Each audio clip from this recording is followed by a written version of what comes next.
Haridusministeerium on asunud koolivaheaega uuesti muutma ning see tähendab seda, et nüüd selleks õppeaastaks on vaheajad paigas, aga juba järgmisel õppeaastal võib juhtuda nii, et talvine vaheaeg on näiteks pikem ja ulatub suisa 3 kuningapäevani välja. See omakorda võib mõjutada suvevaheaega, nihutada seda ja mida see kõik üldse koolide jaoks tähendab, kuidas koolitöö sellest võib muutuda, seda täna uurimegi. Reaalsus on see, et iga selline muudatus, mis me teeme sellesse kavasse, on mingite valikute kompromiss. Et kas või seesama, kui me pikendame seda jõuluvaheaega 3 nädalale, siis selle võrra ei ole muud varianti, kui peab suvevaheajale minek lükkuma veel nädal aega hilisemaks ja sellega kaasnevad omad probleemid.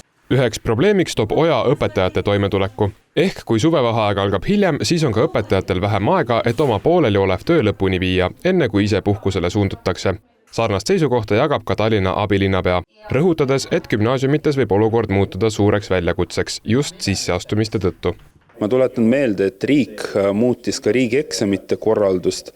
Tulenevalt sellest õpetajad teevad tasuta tööd riigieksamite komisjonides ja see tegelikult toob lisakoormust juurde. Nii et mida rohkem me planeerime tegevusi kooliaasta lõpus, seda pingelisem olukord on.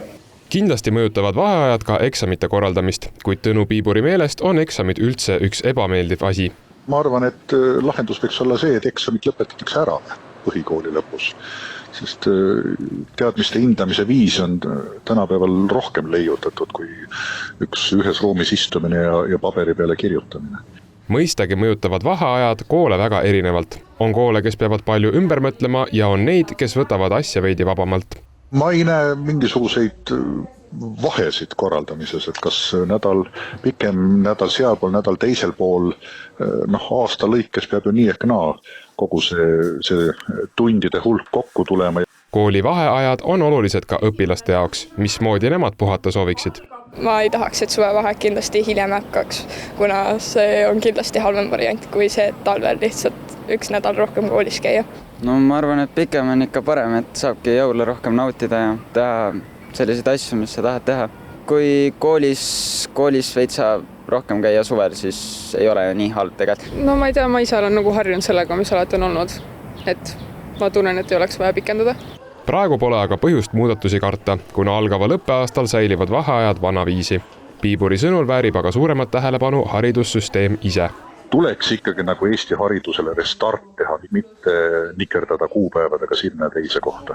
Näiteks alustame õppimisega, mitte läbi aineid 12 või 9 aastat järjest ühes seltskonnas klassis õppides ja igaüks peaks liikuma ikkagi enda tempos edasi. Mitte nii, et ühes klassis või ühes koolis on koos erineva võimekusega, siis me imestame, miks tase on selline.